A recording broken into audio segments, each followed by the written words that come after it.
Hey guys, so this is a quick tutorial about subdivision.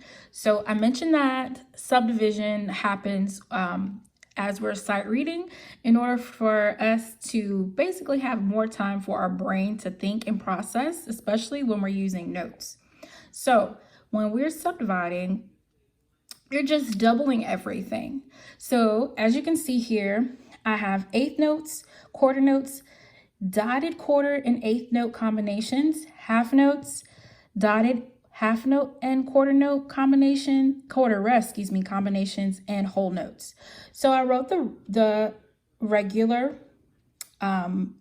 rhythm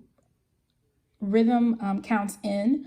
So we'll go through and just read through the rhythm counts as a normal. 1 and 2 and 3 and 4 and 1, 2, 3, 4, 1, 2, 3, 4, 1, 2, 3, 4, 1, 2, 3, right. 1, 2, 3, 4. All right, so that was how it would be if you were just counting it straight rhythm, as I call it. But if you're going to sing it and subdivide it, you're going to give each one of these note values here, you're going to subdivide it. And so instead of the quarter note getting the beat, the eighth note gets the beat. So now when you look at it, when it's subdivided, I wrote it out, you're just going to give every eighth note its own pulse or its own beat as you subdivide through.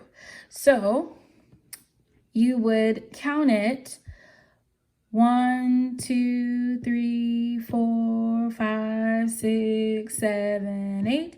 1, 2, 3, 4, 5, 6, 7, 8. 1, 2, 3, 5, 6, 7. 1, 2, 3, 4, 5, 6, 7, 8. 1, 2, 3, 4, 5, 6. 1, 2, 3, 4, 5, 6, 7, 8. All right. I hope that really helped. We'll talk more about this in class when we go through our rhythm reading, but I hope this helps just a smidge.